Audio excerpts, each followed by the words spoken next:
चलो भाई, तो आज की क्लास बहुत ज्यादा और बहुत स्पेशल और बहुत ज्यादा इंपॉर्टेंट टॉपिक है, जो टॉपिक आपको पता है आपका हर एक कॉम्पिटेटिव एग्जाम में कंफर्म आता है। तो टॉपिक है भाई जीन प्याजे। जीन प्याजे का कॉग्निटिव डेवलपमेंट, जिसको हिंदी में हम बोलते हैं जीन प्याजे का संज्ञानात्मक विकास। ठीक है, तो इसको हिंदी में बेटा बोलते हैं हम जीन प्याजे का संज्ञानात्मक विकास या कॉग्निटिव डेवलपमेंट बाय जीन प्याजे। ठीक है, हाँ। अब बहुत इंपॉर्टेंट चैप्टर है, 5 स्टार 7 स्टार कुछ भी लगाइए, पेपर में क्वेश्चन यहाँ से कंफर्म आएगा।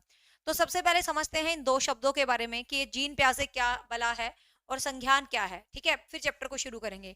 तो जीन प्याजे एक जूलॉजिस्ट थे, जिसको आप क्या बोलते हो, जीव वैज्ञानिक, शरीर वैज्ञानिक। ठीक है, तो जूलॉजिस्ट थे ये, बेसिकली प्रोफेशन से ये कोई साइकोलॉजिस्ट नहीं थे। ठीक है, ये जूलॉजिस्ट थे जीन प्याजे। लेकिन इन्होंने है ना एक चीज महसूस करी कि जो बच्चे होते हैं या तो वो एनवायरनमेंट से सीखते हैं, मतलब इन्होंने क्या फील किया कि जो बच्चे होते हैं उनके अंदर अपनी हेरिडिटी भी होती है और उनके अंदर एनवायरनमेंट भी होती है। ठीक है, कि बच्चों के ऊपर क्या होता है, बच्चों के अंदर हेरिडिटी भी होती है और बच्चों के ऊपर एनवायरमेंटल का फैक्टर भी होता है, मीन्स दोनों चीज होती है। तो ये कहता है कि जो बच्चे होते हैं वो हमेशा खुद की इंटरेक्शन करते हैं, खुद का ज्ञान लगाते हैं, खुद ज्ञान का सर्जन करते हैं। एक बार एग्जाम में सीधा सीधा ये स्टेटमेंट आई थी, किसके हिसाब से बच्चे ज्ञान का सर्जन स्वयं करते हैं, मीन्स ज्ञान का कलेक्शन, ज्ञान का इंटरेक्शन, ज्ञान का अंडरस्टैंडिंग खुद करते हैं। तो किसके हिसाब से बच्चे ज्ञान का सर्जन करते हैं, तो किसके हिसाब से, भाई जीन प्याजे के हिसाब से।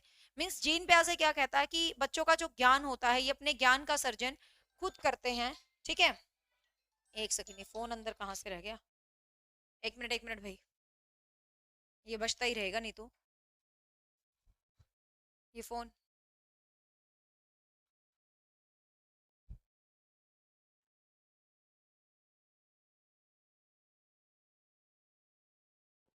हाँ, तो देखिए, तो किसके हिसाब से बच्चे जो ज्ञान का सर्जन है वो खुद करते हैं।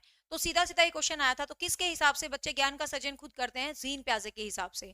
मीन्स जीन प्याजे क्या मानता है कि जो बच्चे होते हैं उनका खुद का तो बहुत सारा नॉलेज होता ही होता है, साथ साथ वो एनवायरनमेंट से इंटरेक्शन करके, अंत्य क्रिया करके एक बेहतर ज्ञान का निर्माण करते हैं। तो उनके पास खुद का ज्ञान प्लस जो एनवायरनमेंट से इंटरेक्शन करके उनका जो ज्ञान बनता है, उसी को इसने क्या बोला है, जीन प्याजे ने संज्ञानात्मक ज्ञान। ठीक है, उसी को जीन प्याजे ने क्या बोला है, संज्ञानात्मक ज्ञान। अब जीन प्याजे के संज्ञानात्मक ज्ञान में क्या क्या होता है भाई, देखते हैं। तो उसके संज्ञानात्मक ज्ञान में ऑब्जर्वेशन होती है, निरीक्षण होती है, थिंकिंग होती है, मतलब कोई ना कोई किसी ना किसी तरीके का कोई चिंतन करते हैं, कोई निरीक्षण करते हैं, कोई थिंकिंग करते हैं।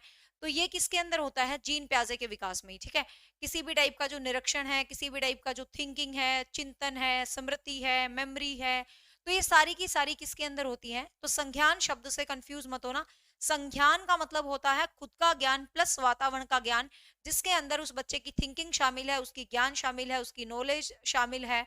ठीक है, तो मतलब जिसके अंदर उसका सब कुछ शामिल है। तो ये चीज क्या बोला गया है भाई, संज्ञानात्मक विकास। तो अब ये संज्ञानात्मक विकास बच्चे का किसने दिया, जीन प्याजे ने, जो कि स्विट्जरलैंड स्विट्जरलैंड के साइकोलॉजिस्ट थे, साइकोलॉजिस्ट नहीं, स्विट्जरलैंड के जूलॉजिस्ट थे। ठीक है, 1922 के अराउंड इसने इस थ्योरी को जो है प्रकाशित किया था। 1922 के अराउंड इसने क्या किया था भाई, इस थ्योरी को प्रकाशित। इसका जो टाइम पीरियड था वो भी नोट कर लो, 1896 से 1980। तो 84 ईयर्स के होके, मतलब कितने बूढ़े होके जीन प्याजे की मृत्यु हुई थी। मतलब जीन प्याजी काफी बड़े होके मरे थे, मतलब आप समझ लो भाई, ज्ञानी बंदा था बहुत ज्यादा, मतलब बिल्कुल बाल सफेद करके ही मरे थे ये, बिल्कुल आप ये कह सकते हो। ठीक है,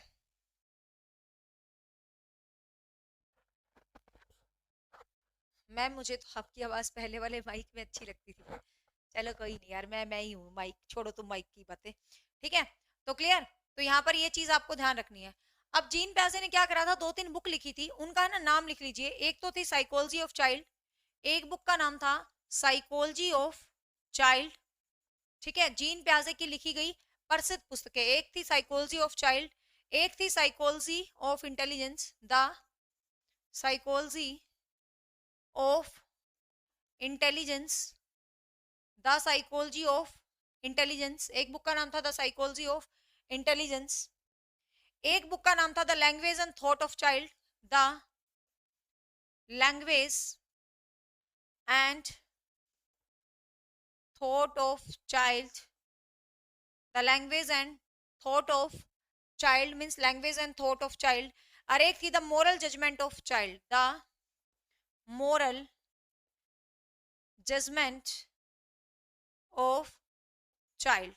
तो ध्यान रखेंगे ये चार महत्वपूर्ण पुस्तक हैं जो किसके द्वारा लिखी गई हैं भाई, जीन प्याजे के द्वारा लिखी गई हैं। कौन कौन सी? फर्स्ट बुक का नाम था साइकोलॉजी ऑफ चाइल्ड, ठीक है, साइकोलॉजी ऑफ चाइल्ड पहली बुक, मनोविज्ञान, बच्चे के मनोविज्ञान के ऊपर बुक लिखी थी इसने।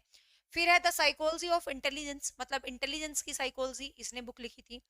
तीसरी बुक है the language and thoughts of child, language और थॉट ऑफ चाइल्ड, तो बच्चे की लैंग्वेज और उसके थॉट्स के ऊपर भी जीन प्याजे ने बात की थी। And the moral judgment of child, और बच्चे के मोरल जजमेंट के ऊपर भी बात की थी, क्योंकि संज्ञानात्मक विकास के बाद हम पढ़ेंगे जीन प्याजे का नैतिक विकास, ठीक है, एक ही बात है। तो ये चीज हाँ आप ध्यान रखेंगे। ये चारों क्या है भाई, बुक के नाम है जो किसके द्वारा लिखी गई बुक है, जीन प्याजे के द्वारा लिखी गई बुक है। अब जीन प्याजे का जो सिद्धांत है इसके भी कई नाम है, ठीक है, इसके भी कई नाम है।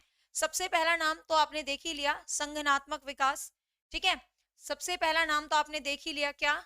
संज्ञानात्मक विकास। इसका दूसरा नाम है विकासात्मक विकास, विकासात्मक विकास का सिद्धांत। तो ध्यान रखना, आपसे ये पूछ ले विकासात्मक विकास का सिद्धांत किसने दिया, तो भी आपको ध्यान रखना है भाई किसने दिया है, जीन प्याजे ने, ठीक है। तो भी आपको क्या ध्यान रखना है, क्या है, चल जा, ये क्या हो गया, एक मिनट, 2 मिनट, 2 मिनट, शांति शांति। ये क्यूआर क्यों आ गया है, ये है ना ज्यादा भरा है मुझे लग रहा है।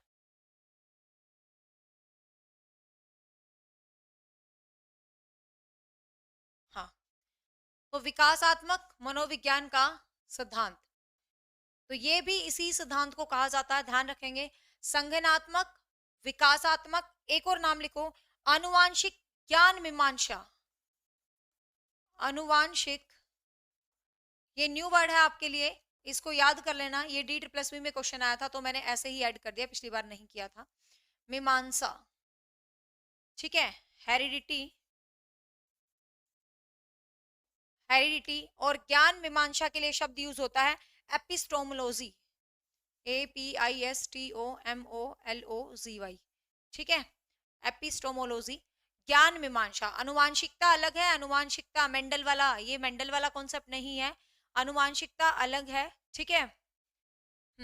लेकिन यहाँ पर क्या है, हेरिडिटी, एपिस्टोमोलॉजी, ज्ञान मीमांसा, शब्दों को समझना, ऐसे ऐसे क्वेश्चन आजकल आने लगे हैं, ठीक है। हाँ, तो ऐसे ऐसे क्वेश्चन आने लगे हैं, तो ज्ञान मीमांसा, ठीक है, तो आपको ध्यान रखना, अनुवांशिक, ज्ञान मीमांसा, वेरी इंपॉर्टेंट क्वेश्चन है, ये 2-3 बार एग्जाम में आया है।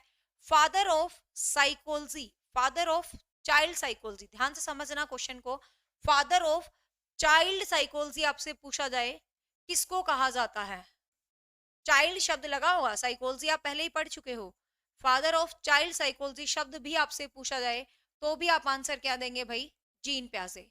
तो मीन्स चैप्टर स्टार्ट करने से पहले ही आपके 7-8 क्वेश्चन शुरू हो गए हैं जीन प्याजे से।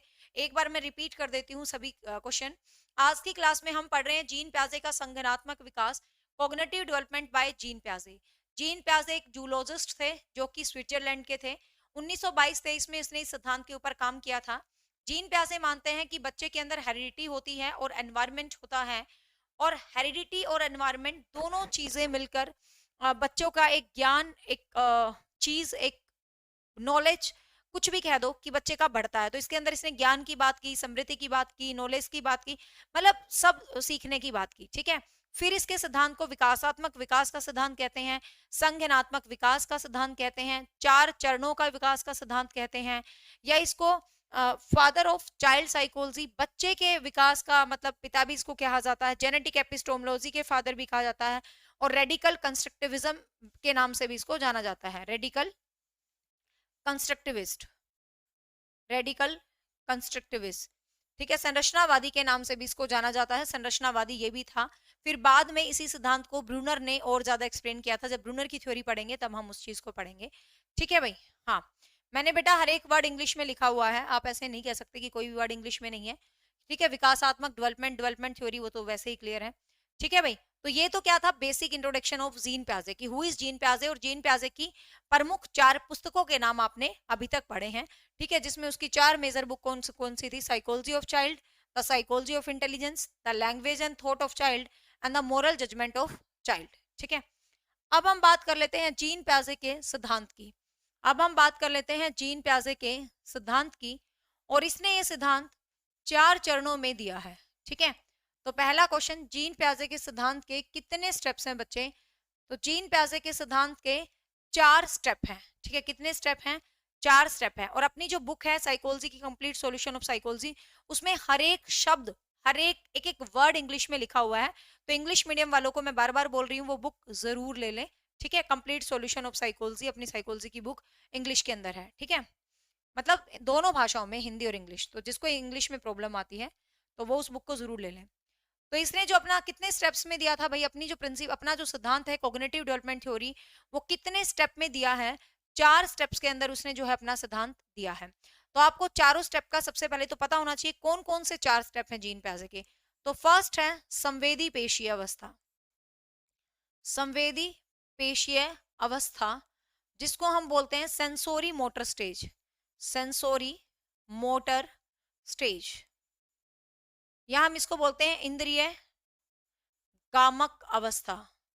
इंद्रिय गामक अवस्था, सेंसोरी मोटर स्टेज, इंद्रिय गामक अवस्था, ये है इसकी पहली स्टेज। ठीक है, दूसरी स्टेज का नाम है इसका पूर्व संक्रियात्मक अवस्था। पूर्व संक्रियात्मक अवस्था, जिसको इंग्लिश में बोलते हैं pre conceptual stage. Pre conceptual नहीं, संक्रियात्मक को बोलेंगे pre operational stage. Pre operational stage, या इसको हम एक और नाम से जानते हैं पूर्व प्रत्यात्मक अवस्था। पूर्व प्रत्यात्मक अवस्था, जिसको हम बोलेंगे प्री कॉन्सेप्चुअल स्टेज। ठीक है, जिसको हम क्या बोलेंगे बेटा? Pre conceptual stage. हाँ, बच्चों को नन्हा वैज्ञानिक भी जीन प्याजे ने कहा था, कि क्वेश्चन आ जाए ना, किसने कहा था कि बच्चे नन्हे वैज्ञानिक होते हैं, लिटिल साइंटिस्ट होते हैं। तो बच्चे जो है लिटिल साइंटिस्ट होते हैं, ये बात भी किसने बोली है? जीन प्याजे ने बोली है। तो ध्यान रखना, बच्चों को नन्हा वैज्ञानिक, लिटिल साइंटिस्ट किसने कहा है? तो ये भी बच्चों को जीन प्याजे ने ही कहा है, क्योंकि जीन प्याजे ही कहता है ना कि बच्चे अपना दिमाग खुद लगाते हैं, खुद समझते हैं। विकासात्मक को डेवलपमेंट बोला तो है मैंने। डेवलपमेंट थ्योरी, हर एक वर्ड को बोल रही हूं भाई मैं, ऐसे मत करो। इसका टाइम पीरियड है 0 से 2 वर्ष, 0 से 2 साल। इसका जो टाइम पीरियड है वो 2 साल से 7 साल है। ठीक है, पूर्व प्रत्यात्मक को इंग्लिश में प्री कॉन्सेप्चुअल कहते हैं, पूर्व संक्रियात्मक को प्री ऑपरेशनल कहते हैं। इसकी जो तीसरी स्टेज है वो है मूर्त संक्रियात्मक। मूर्त संक्रियात्मक, कंक्रीट ऑपरेशनल। कंक्रीट ऑपरेशनल, मूर्त संक्रियात्मक मतलब कंक्रीट ऑपरेशनल स्टेज। ठीक है, यस मोनिका, मुझे आपका कमेंट दिख रहा है। इसका टाइम है 7 to 11। मुझे सबका दिख रहा है, बस आपको एक दूसरे के नहीं दिखेंगे, क्योंकि यहाँ पढ़ना है बच्चों को, एक दूसरे कमेंट नहीं देखने। चौथी एज है अमूर्त संक्रियात्मक। चौथी एज का नाम है अमूर्त संक्रियात्मक या औपचारिक संक्रियात्मक, जिसको बोलते हैं formal operational. Again I repeat, जिसका टाइम है 11 से 15 वर्ष। देखिए, जीन प्याजे ने 4 अवस्थाएं दी हैं। मैंने सिर्फ 4 अवस्थाओं का नाम आपको लिखा है कि जीन प्याजे की 4 अवस्थाएं हैं।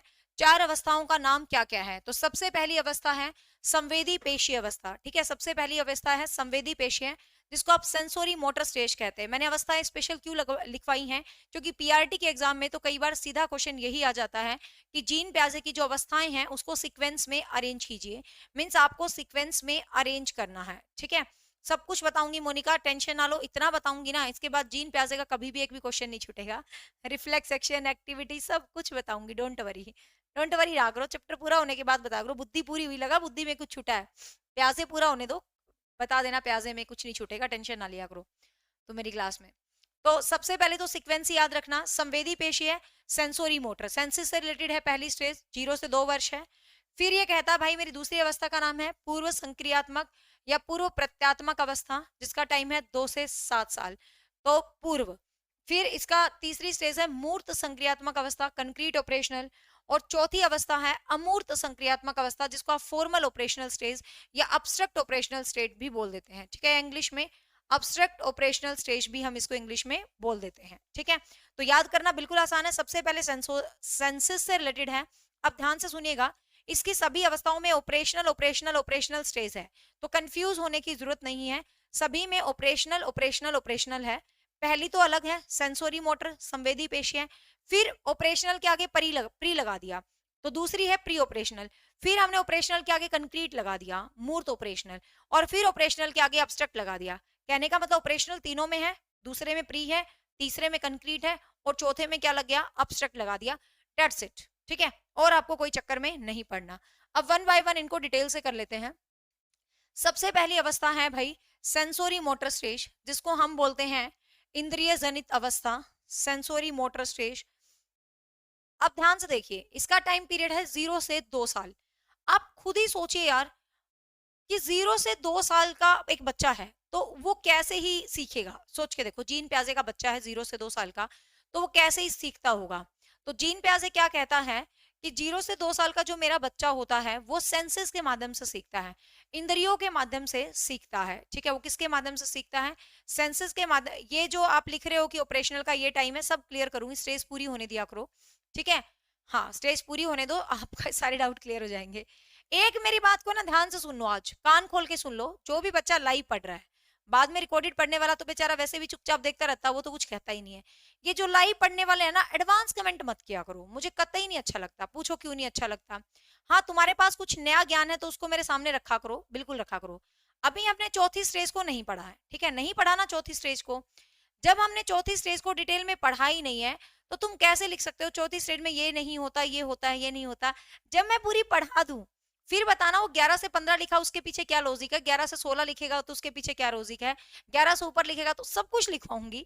जब वो स्टेज कंप्लीट हो जाए ना, फिर उस स्टेज का कोई डाउट हो तो आगे लेके आया करो, डाउट पहले मत लेके आया करो, उस लेसन के बाद लेके आया करो, क्योंकि जो तुम्हारे डाउट्स आते हैं ना, वो क्लास के बाद ऑटोमेटिक क्लियर हो जाते हैं। तो एडवांस डाउट मत पूछा करो, ठीक है, जब पढ़ रहे हो तो।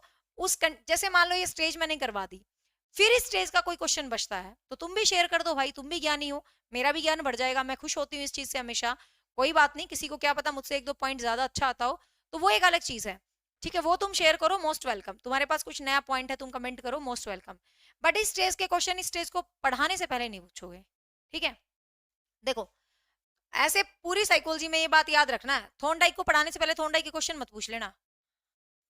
अब देखो, संवेदी पेशी अवस्था, तो संवेदी पेशी मतलब सेंसोरी मोटर। प्याजे क्या कहता है भाई कि जो मेरा बच्चा होता है वो सेंसेस से सीखता है। वो किससे सीखता है, इंद्रियों से सीखता है। अब सेंसेस क्या होती है सबको पता होगा भाई, बचपन में सिखाया जाता है, आंख नाक कान त्वचा, टच करो, फील करो, देखो, सुनो, है ना, तो ये सेंसेस होती है। अब जो बेचारा छोटा सा बच्चा होता है भाई, वो क्या ही करेगा, वो सारे दिन या तो तुम्हें देखेगा टुकर टुकर टुकर ऐसे ऊपर नीचे, या तो तुम्हें देखेगा, या तुम सारे दिन करते क्या हो, उस चै चै चै चै उसके कान में करते रहते हो, वो बेचारा ताता करके तुम्हारी सुनता रहता है। तो मीन्स या तो वो सुनता रहता है या तुम्हारी देखता रहता है, मतलब वो सेंसेस को ही यूज करके सीखता है। तो प्याजे कहता है कि मेरे हिसाब से उसकी जो एक्टिविटीज होती है ना, उसका कोई मतलब ही नहीं होता, वो चै चै यूं ही करता है, उसकी हरकतों का भाई मेरे हिसाब से कोई मतलब नहीं है। ये कौन कहता है, प्याजे, मैं नहीं कहती। मेरे लिए तो बच्चे की हर हरकत का मतलब है, ठीक है। लेकिन प्याजे कहता है कि जो बच्चा होता है वो यूं ही एक्टिविटीज करता रहता है, उसकी एक्टिविटीज का कोई मतलब नहीं होता। तो सबसे पहला पॉइंट क्या लिखेंगे, इस अवस्था में जीन प्याजे का बच्चा किससे सीखता है भाई, सेंसेस। सेंसेस मतलब इंद्रियों के माध्यम से जो है बच्चा वो सीखता है भाई। किसके माध्यम से सीखता है, इंद्रियों के माध्यम से। वो कोई भी क्रियाएं करता है, जैसे मतलब उसकी सेंसेस यूज होती है, वो अनुकरण करता है, ठीक है। अनुकरण, अनुकरण का मतलब समझते हो, फॉलो करना, इमिटेशन करना। वो इमिटेट करता है, वो अनुकरण करता है, जैसे उसके बड़े आदमी करते हैं वो बिल्कुल वैसे ही करता है। इस अवस्था में बच्चा रिफ्लेक्स एक्टिविटीज भी करता है। रिफ्लेक्स एक्टिविटीज का मतलब क्या होता है, रिफ्लेक्स एक्टिविटीज का मतलब क्या होता है कि मतलब एक ऐसी एक्टिविटीज जैसे कि बच्चा बार बार किसी क्रिया को दोहराना, ठीक है, क्रियाओं को बार बार दोहराना, सेंसेस से करना, और मतलब खुद खेलता रहता है, इस तरीके का जो होता है बच्चा। अब यहाँ से जो क्वेश्चन बनता है ना, वो क्या बनता है वो ध्यान से समझिए। इस अवस्था को जीन प्याजे ने 6 अवस्थाओं में बांट दिया, ठीक है। इस अवस्था को जीन प्याजे ने 6 अवस्थाओं में बांट दिया। 1 मिनट, मेरे पास लिखी होंगी, लिखनी नहीं पड़ेंगी, 1 सेकंड रुक जाओ, ठीक है।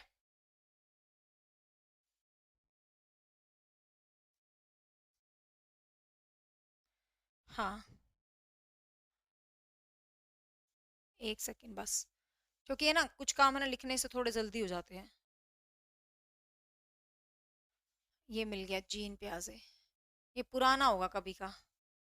नहीं भाई, छोड़ो, मैं लिख ही देती हूँ, कि यहाँ तो कुछ और ही है क्वेश्चन सही तो। बस ओनली 1 सेकंड, मिल गया तो ठीक है, नहीं तो मैं लिख ही दूंगी। हाँ, तो जीन प्याजे की जो पहली अवस्थाएं हैं, उसकी 6 उप अवस्थाएं हैं, मतलब उसकी 6 उप स्टेजेस हैं, मतलब सब स्टेजेस हैं। है ही नहीं जीन प्याजे इसमें, क्योंकि मैंने शायद कभी पढ़ाया ही नहीं होगा इस तरीके से।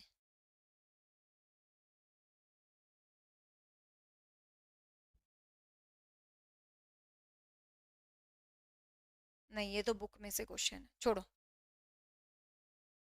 हाँ, मैं लिख के ही पढ़ा दूंगी।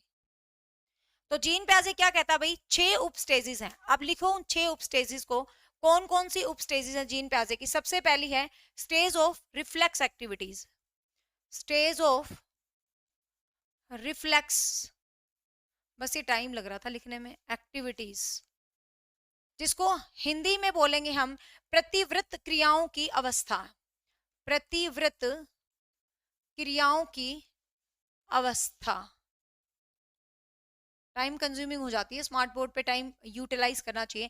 प्रतिवर्त क्रियाओं की अवस्था। दूसरी है stage of primary circular activity, दूसरी है स्टेज ऑफ प्राइमरी सर्कुलर, मेरे साथ साथ लिख लो एक बार इन अवस्थाओं को, activities, stage of primary circular activities, जिसको हिंदी में बोलेंगे प्रमुख वृत्तीय अवस्थाएं, प्रमुख वृत्तीय अवस्थाएं, प्रमुख वृत्तीय अवस्थाएं, साथ साथ समझा देती हूँ, फिर अगली अवस्थाओं पे चलेंगे, ठीक है। इसका टाइम है 0 से 30 दिन, दिन लिखा है मैंने, ध्यान रखना महीने नहीं है, क्योंकि टोटल तो 0 से 2 साल तो ये पूरी अवस्था होती है, ठीक है। अब ध्यान से देखिए, जीन प्याजे ने क्या किया है, अपनी पहली अवस्थाओं को 6 उप अवस्थाओं में डिवाइड कर दिया, ठीक है। अपनी पहली अवस्थाओं को 6 उप अवस्थाओं में डिवाइड कर दिया, 6 सब स्टेजेस। तो पहली अवस्था की 6 क्या हैं, उप अवस्थाएं हैं, जिसमें जो सबसे पहली उप स्टेज है वो कौन सी है, वो स्टेज है स्टेज ऑफ रिफ्लेक्सिव एक्टिविटीज, प्रतिवृत्त क्रियाओं की अवस्था, जिसका टाइम पीरियड है 0 से 30 दिन। अब प्रतिवृत्त का मतलब क्या होता है, एक तरह से कोई भी एक्टिविटी है, बच्चा उसी पे फोकस करता रहता है, उसी एक्टिविटी इसको करता रहता है, मतलब एक तरह से जैसे कि कोई एक्टिविटी कर रहा है, बस उस एक ही एक्टिविटी पे उसका फोकस है। जैसे थोड़ा सा बच्चा होता है कि चीजों को चूसता रहता है, छोटा सा बच्चा होता है चीजों को चूसता रहता है, तो वो चीजों को चूसता ही रहता है, ठीक है। तो इसके अंदर जो एक्टिविटी आती है वो सकिंग एक्टिविटी आती है, ठीक है। इसके अंदर कौन सी एक्टिविटी आती है, सकिंग, चूसने वाली। जैसे कि चूसना इन द सेंस, एक छोटा सा बच्चा अपनी माँ का दूध पीता है, तो वो अपनी माँ का दूध पीता रहता है, मतलब उस एक्टिविटी को बार बार करता रहता है, ठीक है। तो प्रतिव्रत क्रियाओं की अवस्था रिफ्लेक्सिव स्टेज में क्या होता है, किसी भी एक्टिविटी को, किसी भी क्रिया को जब वो करने लग जाता है तो बस वो उसी एक ही क्रिया में फोकस रखता है, उसी क्रिया को करता रहता है। बेसिकली इसके अंदर एक चूसने की एक्टिविटी होती है, क्योंकि 0 से 30 दिन का बच्चा क्या ही करेगा सिर्फ अपनी माँ की फीडिंग के अलावा, ठीक है। तो इस तरीके से जो बच्चा होता है। नेक्स्ट है stage of primary circular activities, प्रमुख वृत्तीय अवस्था। ये नाम भी याद करवा दूंगी लास्ट में, कंफ्यूज मत होना कि अजीब सी शक्ल दिख रही है, कोई दिक्कत नहीं है, क्वेश्चन बता दूं क्या आएगा। Stage of primary circular activities, प्रमुख वृत्तीय अवस्था। अब वृत्तीय का मतलब क्या होता है, गोल गोल, हम ऐसे याद करेंगे। वृत्त का मतलब क्या होता है, गोल गोल। तो गोल गोल का मतलब क्या है, इसके अंदर एक बच्चा गोल गोल घूमता रहता है, हम ऐसे याद कर लेंगे, मतलब वो दोहराता रहता है किसी भी क्रिया को, जब बच्चा बार बार दोहराता रहता है, ठीक है। तो ध्यान रखना आपको क्वेश्चन कैसे आएगा, क्वेश्चन बिल्कुल सिलेक्टेड आएगा और पता है मुझे क्या आएगा, ठीक है, लास्ट स्टेज से आएगा, बट वैसे याद करना है सारा। तो यहां से आपको क्या क्वेश्चन पूछ लेगा कि जीन प्याजे की किस अवस्था में बच्चा चीजों को बार बार दोहराता रहता है। ठीक है, तो पहली अवस्था में संवेदी पेशीय में। लेकिन यदि वो आपको सब स्टेजेस में क्वेश्चन पूछ ले, संवेदी पेशीय ऑप्शन में ही ना दे, तो आपको ध्यान रखना है आप आंसर करोगे stage of primary circular activities, प्रमुख वर्तीय अवस्थाएं। ठीक है, इंग्लिश में क्या बोलेंगे भाई, प्रमुख वृत्तीय अवस्था। तीसरी अवस्था का नाम लिखो गौण स्केमेटा अवस्था। ठीक है, गौण वृत्तीय प्रतिक्रिया, तीसरी अवस्था है गौण वृत्तीय प्रतिक्रिया। गौण मतलब सेकेंडरी, सेकेंडरी सर्कुलर। ठीक है, सेकेंडरी सर्कुलर। इसके अंदर बच्चा क्या करता है, चीजों को उलटना पुलटना शुरू कर देता है। ये 4 से 8 महीने होती है, ये 4 से कितनी होती है, 8 महीने। और ये वाली जो अपनी अवस्था थी दूसरी वाली, ये 1 महीने से 4 महीने के बीच। ठीक है, ये 1 महीने से मतलब 2 महीने से 4 महीना, क्योंकि 1 महीने का बच्चा तो यहाँ हो गया ना, 2 से 4 महीना। टाइम भी याद रखना भाई, क्योंकि पेपर वाले का कुछ भी भरोसा नहीं है, वो किसी चीज को कितना कॉम्प्लिकेटेड बना दे। तो यदि वो चीज को कॉम्प्लिकेटेड बनाएगा तो आपको कुछ भी पूछ सकता है, महीने भी पूछ सकता है। ठीक है, लास्ट में दोहरा दूंगी, 2 से 4 महीना। अब हम तीसरी एज की बात करें, तो तीसरी जो एज है वो कौन सी एज है भाई, वो है गौण वृत्तीय, गौण वृत्तीय प्रतिक्रिया, मतलब सेकेंडरी सर्कुलर, सेकेंडरी सर्कुलर। ठीक है, सेकेंडरी सर्कुलर ऐसे याद करना, ये 4 महीने से 8 महीने होती है। अब इसके अंदर क्या देखो, है तो सर्कुलर ही, मतलब इसके अंदर भी किसी चीज को दोहराता है, ऐसे याद करना। लेकिन दोहरा रहा है नहीं, वो उलटता पुलटता है इसके अंदर। इसके अंदर चीजों को क्या करता रहता है, उलटता पुलटता रहता है, उलटता पलटता रहता है। जैसे आपने छोटे छोटे बच्चे देखे होंगे, 8 महीने के बच्चे क्या करते हैं, आप उनके आगे सामान रख दो, टोकरी रख दो, उस पूरी टोकरी को खिंडा देंगे, मतलब उस पूरी टोकरी को क्या कर देंगे भाई, मैनिपुलेट करता रहता है, मतलब अपने हिसाब से चीजों को मैनिपुलेशन करना, अपने हिसाब से चीजों को उलटना पुलटना। किस अवस्था में होगा, तीसरी अवस्था में। किस अवस्था में होगा, तीसरी अवस्था में। चौथी है गौण स्केमिटा की अवस्था, गौण स्केमिटा की अवस्था। ठीक है, यहाँ पर एक नया वर्ड आ गया, बताऊंगी, गौण स्केमिटा की अवस्था, गौण स्केमिटा की अवस्था। इस अवस्था का में होता है 8 से 12 महीने, 8 से 12 महीने। इसके अंदर बच्चा क्या करता है, इमिटेशन।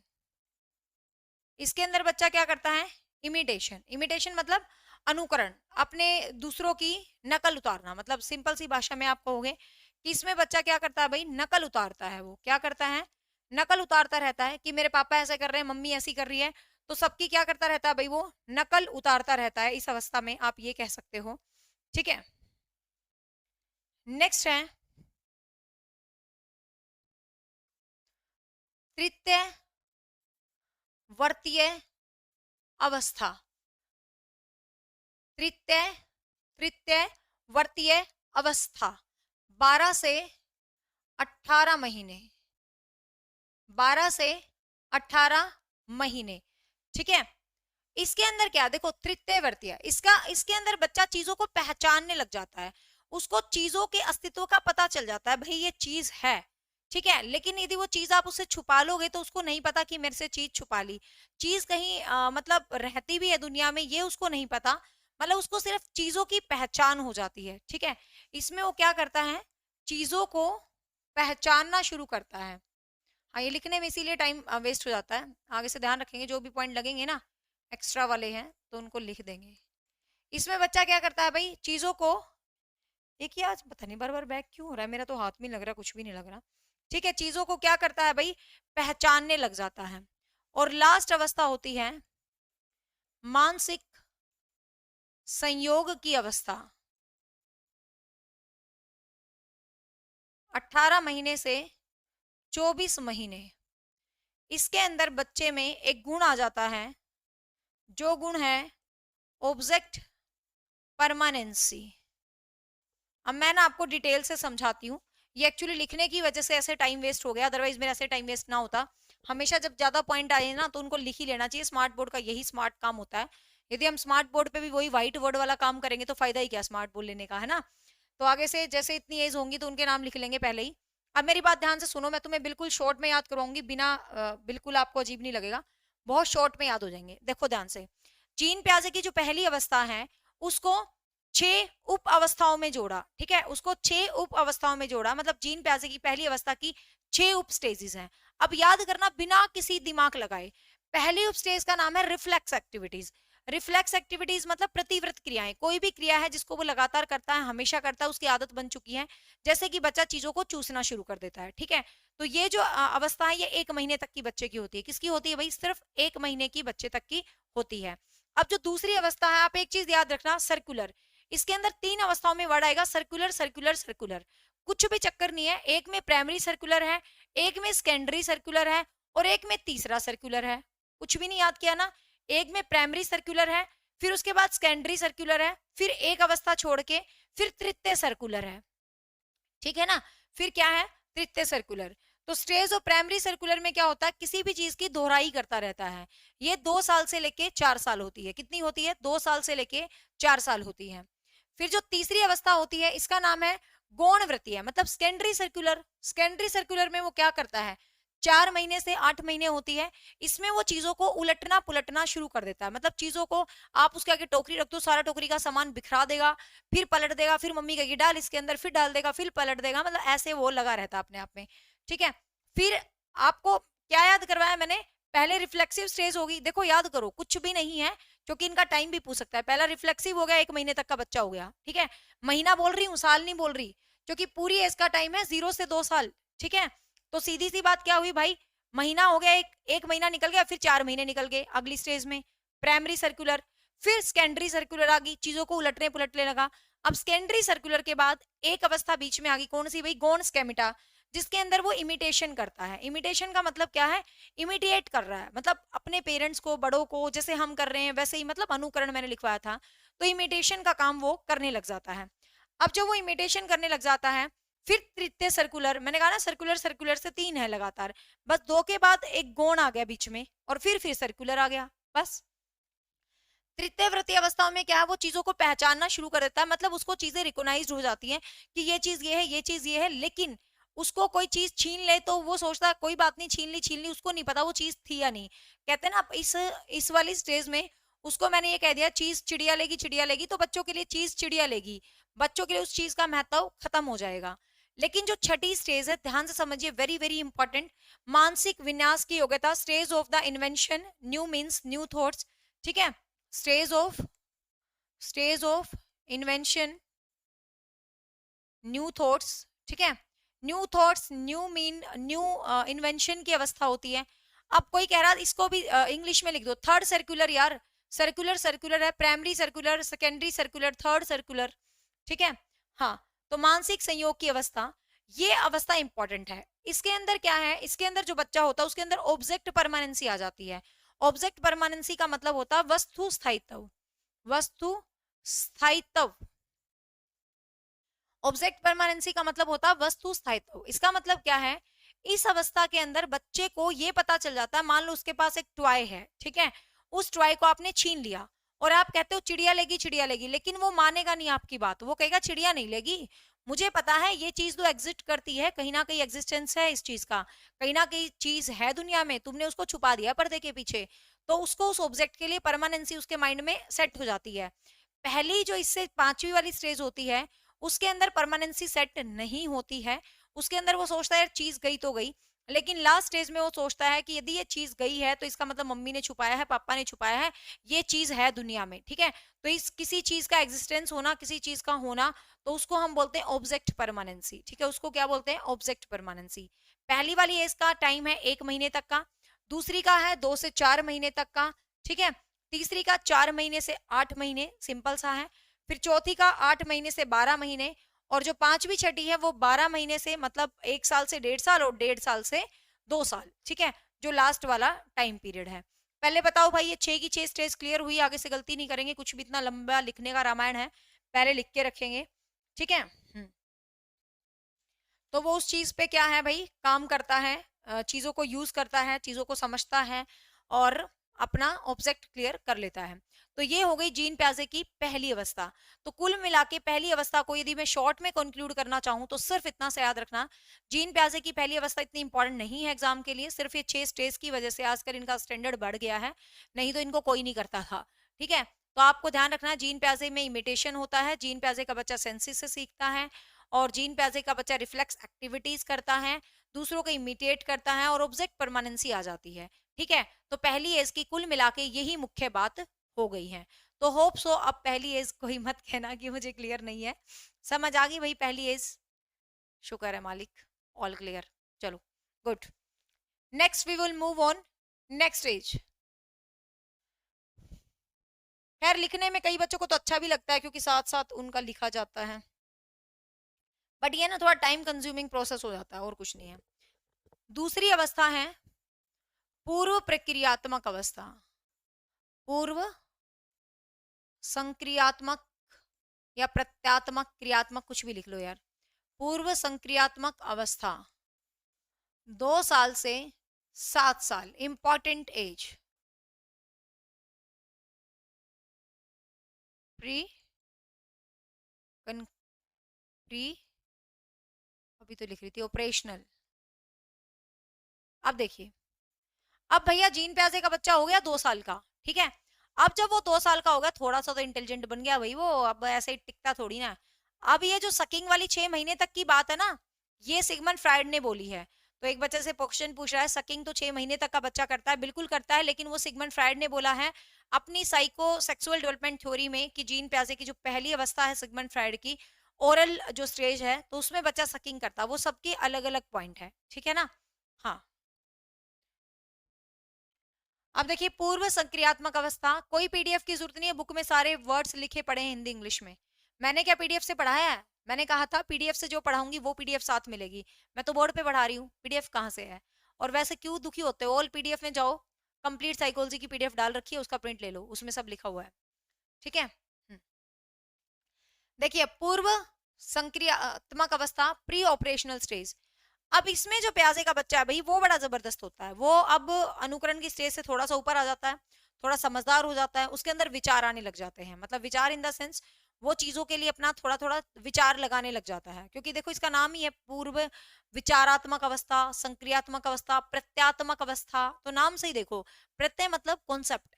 इस अवस्था में बच्चे के कॉन्सेप्ट बनने शुरू हो जाते हैं। कॉन्सेप्ट का मतलब यार कुछ ना कुछ कॉन्सेप्ट, मतलब किसी ना किसी चीज के लिए उसने उसकी कुछ ना कुछ थॉट बननी शुरू हो जाती है, कुछ ना कुछ कॉन्सेप्ट बच्चे के बनने क्या हो जाते हैं भाई, शुरू हो जाते हैं। तो सबसे पहला तो इस एज में बच्चे के क्या आने शुरू हो जाते हैं भाई, विचार आने शुरू हो जाते हैं। ठीक है, बच्चे के कॉन्सेप्ट आने शुरू हो जाते हैं। 3-4 महत्वपूर्ण बात है इस एज की, ध्यान से कीजिएगा। फिर बच्चे में आत्म केंद्रिता आ जाती है, आत्म केंद्रिता या अहम केंद्रिता, अहम केंद्रिता या आत्म केंद्रिता। ठीक है, ईगोसेंट्रिज्म, सेंट्रिज्म भी लिख सकते हो इसको तुम, एक ही बात है। ईगोसेंट्रिज्म, ईगोसेंट्रिज्म का मतलब क्या होता है, इस अवस्था में जो बच्चा होता है वो अपने आप को स्मार्ट समझता है। आपको पता होगा 2 से 6-7 साल के बच्चे क्या होते हैं, अपने आप को स्मार्ट इन द सेंस क्या है, वो अपने आप में ही उलझा रहता है, अपनी एक्टिविटीज करता है, उसको लगता है यार सारी दुनिया मेरे साथ ही घूम रही है। यदि मैं, कहते हैं ना जैसे वो अपनी डोल से बातें करते हैं, मतलब अपने अपने ही मतलब मजे में जिंदगी जीता है बच्चा। तो इस अवस्था में बच्चे में ईगो सेंट्रिज्म आ जाती है। ईगो सेंट्रिज्म मतलब अपने आप को विशेष समझना। वो समझता है यार मैं ही सबसे बेस्ट हूँ, मतलब मैं ही सबका प्यारा हूँ।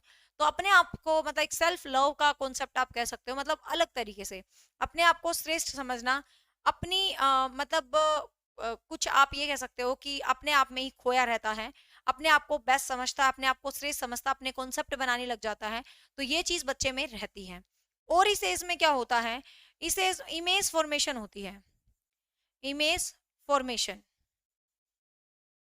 जिसको हम बोलते हैं प्रतिमूर्ति निर्माण, प्रतिमूर्ति निर्माण। अभी इमेज फॉर्मेशन क्या है, प्रतिमूर्ति निर्माण क्या है, अक्सर आपने अपने घरों में देखा होगा, आपके बच्चे खेलते होंगे, खासकर लड़कियां, मुझे नहीं पता लड़के क्या प्लान करते हैं, मतलब क्योंकि मेरे बेटे ने ऐसे कोई प्लान करे नहीं है, लेकिन मेरी लड़की रोज करती है ये एग्जाम्पल क्रिएट। इसलिए इमेज फॉर्मेशन का मतलब क्या होता है, कोई भी चीज उसके पास है तो मतलब वो उसको असली मानता है अपने साथ।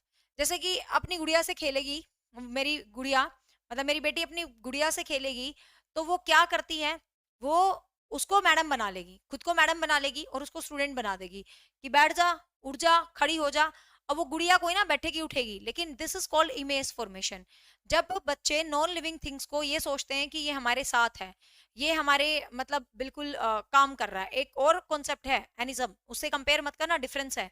इमेज फॉर्मेशन का मतलब क्या होता है, किसी भी चीज को आप एक रियल प्रतिमूर्ति बना लेते हो और उसके साथ लगे रहते हो। जैसे डॉल के साथ खेल रहे हो, तो आपके लिए डॉल आपकी फ्रेंड है, that is called image formation. ठीक है, तो इस स्टेज में बहुत सारे बच्चे क्या कर लेते हैं, इमेज फॉर्मेशन क्रिएट कर लेते हैं, मतलब इमेजेस जो है बच्चे क्रिएट यहाँ पर कर लेते हैं।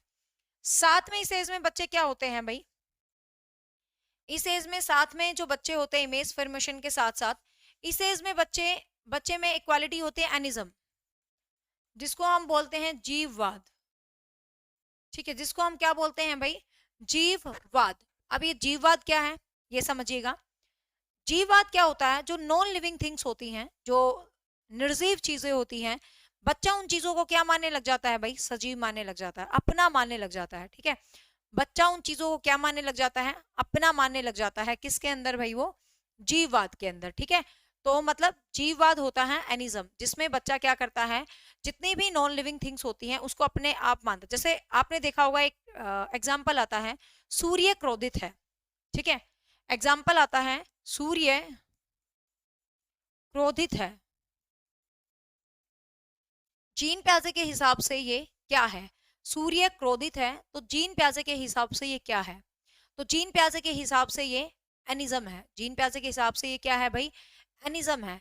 इसका मतलब क्या है कि वो कहता है भाई सूर्य क्रोधित है, मतलब सूर्य गुस्सा कर रहा है। अब सूर्य थोड़ी ना गुस्सा करेगा।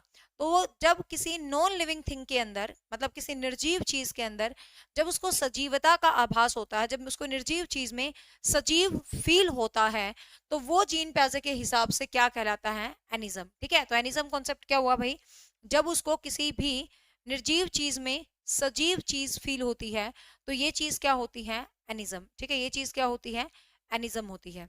समझ रहे हो क्या नहीं, एक बार शक्लें बना दो भाई ताकि मैं आगे चलूं। हम्म, ठीक है ना, जैसे सूर्य गुस्से में है, साइन बना लेता है, सिग्निफायर बना लेता है, सिंबल्स बना लेता है, प्रतीक बना लेता है। ठीक है, तो ये जो चीज होती है बच्चे में, ये कौन सी अवस्था में आती है भाई, दूसरी अवस्था में। ठीक है, ये दूसरी अवस्था में आते हैं। हाँ, उसे लगता है जो मैं करता हूं वो ही ठीक है, वो उसकी अहम केंद्रिता है, वो उसकी आत्म केंद्रिता है, वो भी सेकंड स्टेज के अंदर ही आती है। ठीक है, देखो तीन अलग अलग वर्ड बताए मैंने। अहम केंद्रिता क्या है, वही बात कि जो मैं कर रहा हूं वो ठीक है, डेट इज अहम केंद्रिता। इमेज फॉर्मेशन, मेरी डॉल मेरी फ्रेंड है, डेट इज इमेज फॉर्मेशन। ठीक है, एनिज्म, जब नॉन लिविंग थिंग्स को लिविंग समझते हो, सूर्य हंस रहा है मुझ पे, क्रोधित हो रहा है, तो ये जो चीज होती है, तो ये किसके अंदर आती है बच्चे, एनिज्म के अंदर आती है। ठीक है, ये किसके अंदर आती है, एनिज्म के अंदर आती है। Good good good. साथ में बच्चा क्या करता है, बच्चा क्वेश्चन पूछने लग जाता है, मतलब इस एज के अंदर बच्चा क्वेश्चनिंग करने लग जाता है, मतलब प्रश्न पूछने लग जाता है बहुत सारा। वो टिकता नहीं है, प्रश्न पूछता रहता है, ये क्यों हुआ, ये कैसे हुआ, ये कब हुआ, ये नहीं होना था, ऐसा क्यों किया। टिकते नहीं ना बच्चे, मतलब तुम एक्सपीरियंस कर सकते हो अपने घर में, 7 साल का बच्चा है, तो मीन्स क्या है, वो इमेज फॉर्मेशन एनिज्म एक लग रहा है। एक क्यों लग रहा है, देखो इमेज फॉर्मेशन क्या है, प्रतिमूर्ति निर्माण। वो किसी को अपना फ्रेंड, भाई, मित्र, मतलब एक चीज मांगता है। अब सूर्य को वो, मतलब एक थोड़ा सा दिमाग लगाओ, हल्का सा डिफरेंस है। इमेज फॉर्मेशन क्या है, किसी नॉन लिविंग थिंग्स में एक ह्यूमन इमेज देखता है। ठीक है, वो एक ह्यूमन इमेज देख रहा है, प्रतिपूर्ति देख रहा है, अपने साथ उसको रख रहा है, खिला रहा है। लेकिन जो ये है आपका एनिज्म, इसके अंदर नॉन लिविंग थिंग्स को सजीव मानता है। मानता तो डोल को भी सजीव है, लेकिन वो एक फोटो की तरह काम कर रही है। डोल एक फोटो है, सूर्य कोई मतलब नॉन लिविंग ऑब्जेक्ट है। तो थोड़ा सा डिफरेंस है बस, हल्का सा, मतलब माइंड स्ट्रेटजी का, और कोई डिफरेंस नहीं है। वैसे तो सेम भी कह सकते हो आप, पर हल्का सा डिफरेंस है। अब देखिए, इस अवस्था में बच्चा क्वेश्चनिंग पूछने लग जाता है, बहुत सारे क्वेश्चन पूछता है, ये क्यों हुआ, ये कैसे हुआ, ये नहीं होना था। तो ये क्वेश्चन पूछने का जो कॉन्सेप्ट है, वो बच्चे का किस अवस्था में आता है भाई, इसी अवस्था के अंदर आता है, क्वेश्चनिंग। क्वेश्चनिंग के साथ साथ वो जमा घटा गुणा वगैरह करने लग जाता है। जमा घटा गुणा, मतलब थोड़ा जो सिंपल सा होता है, जमा घटा गुणा जो है बच्चा करने लग जाता है। मतलब वो चीजों को जमा कर लेता है, गुणा कर लेता है, लेकिन ध्यान से सुनिएगा, चीजों को जमा घटा तो कर लेगा वो, कि 2 + 2 4 होते हैं, उसको ये पता है 2 + 2 4 होते हैं, उसको ये पता है 2 + 2 4 होते हैं, लेकिन उसको यहाँ पर ये नहीं पता 4 भाग में, उसको ये नहीं पता 4 भाग 2 = 2 होगा। कहने का मतलब इस एज में उसको ये तो पता है कि 2 + 2 4 होते हैं, ठीक है, 2 + 2 4 होते हैं, उसको ये तो पता है, लेकिन उसको ये नहीं पता 4 भाग 2 कर दूंगा तो 2 हो जाएंगे, ये चीज उसको नहीं पता है इस एज के अंदर। तो इसका मतलब क्या है, उसका जो दिमाग है वो इतना विकसित नहीं हुआ है, उसको सिर्फ सीधी चीजों का पता है, चीजों को थोड़ा सा भी उलट पुलट दे तो उसको नहीं पता। तो ध्यान से सीखिएगा, यहाँ से क्वेश्चन आएगा आपके एग्जाम में, ठीक है, एक एग्जाम में क्वेश्चन आता है, यहाँ से एक एग्जाम में क्वेश्चन आता, अब उसको चीजों को पलट नहीं पा रहा ना वो, तो इसको इरिवर्सिबिलिटी बोलते हैं, रिवर्स, ठीक है, तो इर लगा दो, इरिवर्सिबिलिटी। इरिवर्सिबिलिटी को हिंदी में बोलते हैं अनुत्कर्मणीयता। यार बहुत अजीब हिंदी है, लिखनी भी नहीं आती मेरे को, तो रुको,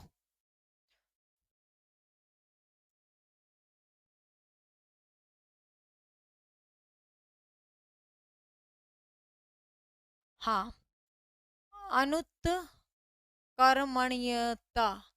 यार बहुत अजीब सा वर्ड है, कोई बात नहीं, तुम्हें है ना यहाँ से क्वेश्चन समझने से मतलब है, क्योंकि ऐसे ऐसे शब्द ही पेपर में आते हैं जो बड़े बेकार से लगते हैं। ध्यान से देखिएगा, उसको ये पता है 2 + 2 4 होते हैं, बट उसको ये नहीं पता 4 में भाग 2 कर दूं तो 2 हो जाएंगे, उसको ये चीज नहीं पता। इसका मतलब उसको चीजों का उलटना पुलटना नहीं पता। अब जब उसको चीजों का उलटना पुलटना नहीं पता, तो इस चीज को हम बोले, देखो उल्टेगा पुलटेगा तो उसको रिवर्स बोलते हैं, आपको पता होगा ना, रिवर्सिबिलिटी बोलेंगे हिंदी में, इंग्लिश में क्या बोलेंगे, रिवर्सिबिलिटी। हिंदी में बोलते हैं उत्कर्मणीयता, अजीब सा शब्द है हिंदी में, ठीक है, इंग्लिश में याद रख लेना। अब जब उसको चीज पलटनी नहीं आ रही तो उसको हम बोलेंगे अनुत्कर्मण्यता।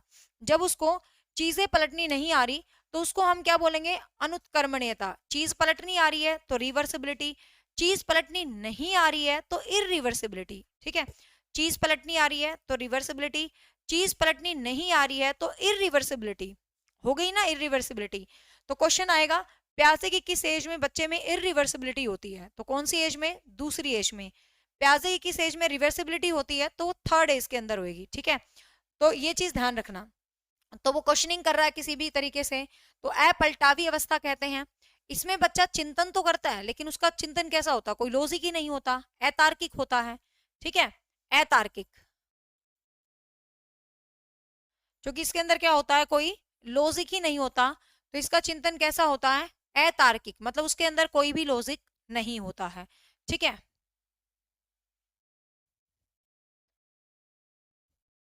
क्लियर। अब ये दूसरी स्टेज थी। अब एक चीज यहाँ पर ध्यान से समझने की है, ये जो प्याजे की दूसरी स्टेज है ना, उसको प्याजे ने 2 भागों में बांट रखा है। ध्यान से एक क्वेश्चन को समझ लेना आप, जो पेपर में आता है, ये जो प्याजे की स्टेज है, इसको प्याजे ने, मतलब इसकी जो मेन स्टेज है उसका नाम क्या है, प्री ऑपरेशनल स्टेज। जो मुख्य स्टेज है इसका नाम क्या है, प्री ऑपरेशनल स्टेज, जिसका टाइम पीरियड है 0 से 2 वर्ष, ठीक है, हिंदी में बोलेंगे प्री संक्रियात्मक। क्लियर है यहां तक। अब प्याजे ने इसको आगे 2 भागों में बांटा है, pre operational, sorry pre conceptual, जिसको हिंदी में बोला पूर्व प्रत्यात्मक, ठीक है, और दूसरी स्टेज का एक बड़ा अजीब सा नाम है अंतर्दृष्टि, हिंदी में,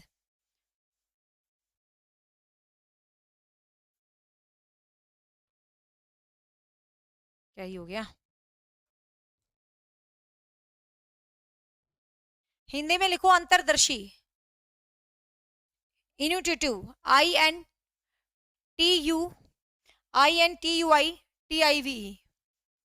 INTUITIVE, ठीक है, चल जा रहे भाई, ठीक है, इन्यूटेटिव, ध्यान से देखना, कोई बात नहीं, इसको छोड़ दो, ये नहीं आ गया, INTUITIVE, इन्यूटेटिव, जिसको हिंदी में लिखा है अंतर्दर्शी। क्वेश्चन को समझना जरा, सीधा मैं भी आपको बता के छोड़ देती, लेकिन पेपर में वही क्वेश्चन आएगा जो तुम्हें थोड़ा मुश्किल लगेगा। सिंपल सिंपल चीजें नहीं आती आजकल एग्जाम में। जीन प्याजे की जो मेन स्टेज है उसका नाम क्या था? Pre operational stage. टाइम है 0 से 2 वर्ष। अब आगे जीन प्याजे ने क्या किया, इस अवस्था को 2 भागों में बांट दिया। एक का नाम लिखिए प्री कॉन्सेप्चुअल, जिसका टाइम दिया है 0 से 4 साल, सॉरी 2 से 4 साल, ठीक है, जिसका टाइम दिया है 2 से 4 साल। दूसरी एज है जिसका नाम है इन्यूटेटिव, जिसका टाइम इसने दिया है 4 साल से 7 साल, जिसका टाइम क्या दिया है? 4 साल से 7 साल। ये मैंने क्यों बताया है, क्योंकि आजकल एग्जाम में ये वाले ऑप्शन आपको ज्यादा मिलेंगे, सीधी एज नहीं मिलेगी। कैसे क्वेश्चन आएगा, ध्यान से देखिएगा। आपको क्वेश्चन इस तरीके से आएगा कि जीन प्याजे के हिसाब से जो प्री कॉन्सेप्चुअल स्टेज है, जो संप्रत्यात्मक स्टेज है, कॉन्सेप्चुअल स्टेज है, उसका टाइम पीरियड क्या होता है? तो उसका टाइम पीरियड होता है 2 से 7 साल, ठीक है, उसका टाइम पीरियड क्या होता है? 2 से 7 साल। और जो अंतर्दर्शी अवस्था होती है उसका टाइम पीरियड क्या होता है? 4 साल से 7 साल। या कई बार आपको क्या मिलेगा एग्जाम के ऑप्शन में, ये मिलेगा जीन प्याजे की दूसरी अवस्था में क्या शामिल नहीं होता है। तो आपको पता ऑप्शन डाल देगा।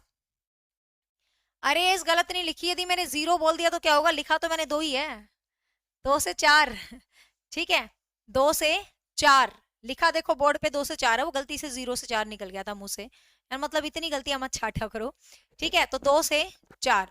अब मैं इस क्वेश्चन को क्यों बता रही हूँ, वैसे इतना डीप आपके एग्जाम में आज तक नहीं आया है क्वेश्चन, पर फिर भी यदि ज्यादा डीप आपको पढ़ना है तो बस इतना सा याद रखना, जीन प्याजे की जो मुख्य अवस्था है दूसरी, उसको 2 उप स्टेजेस के अंदर डिवाइड किया गया है। पहली उप स्टेज का नाम है प्री कॉन्सेप्चुअल, ठीक है, पहली उप स्टेज का नाम है प्री कॉन्सेप्चुअल, जिसका टाइम है 2 से 4 वर्ष। दूसरी अवस्था का नाम है अंतर्दर्शी, जिसका टाइम पीरियड है 4 साल से 7 साल।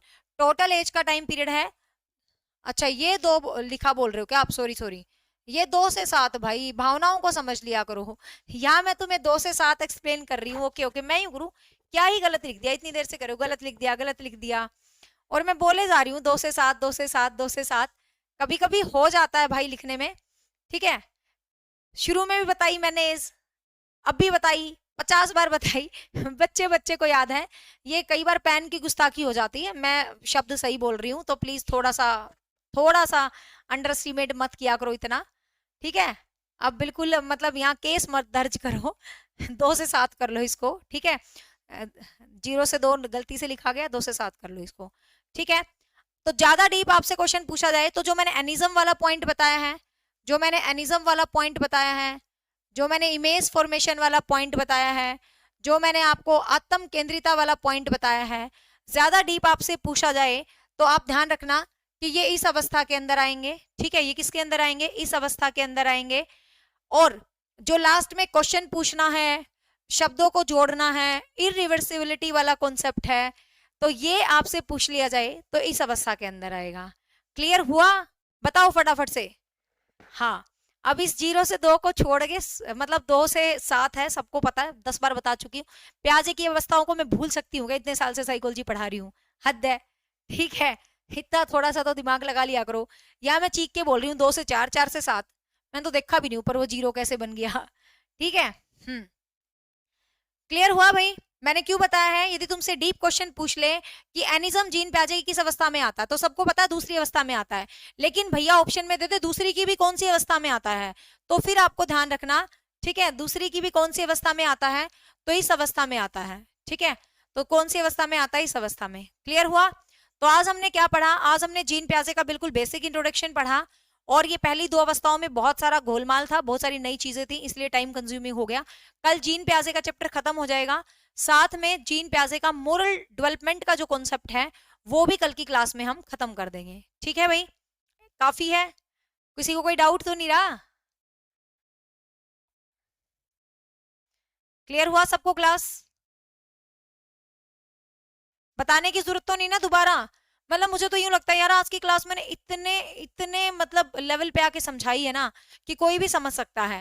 पहले मैंने तुम्हें दूसरी स्टेज को पूरा बता दिया ऑल ओवर, ठीक है, फिर मैंने डिफाइन कर दिया कि ये 2 भागों में बट रही है। भाई ज्यादा डीप पूछे तो जो एनिज्म है, आत्म केंद्रिता है, अहम केंद्रिता है, इमेज फॉर्मेशन है, ज्यादा डीप पूछे तो प्री इसके अंदर ले आना, और जो आपका तार्किक चिंतन है, जो जमा घटा गुणा भाग है, इरिवर्सिबिलिटी है, तो वो आप पूछे तो अंतरदर्शी में ले आना। ठीक है भाई, क्लियर। आप जिसको भी रिपीट करनी है एक बार वीडियो को रिपीट कर देना, आज तो 10-10 बार मैंने क्लास रिपीट करी है। ठीक है, चलो भाई, टाटा बाय, कल मिलेंगे।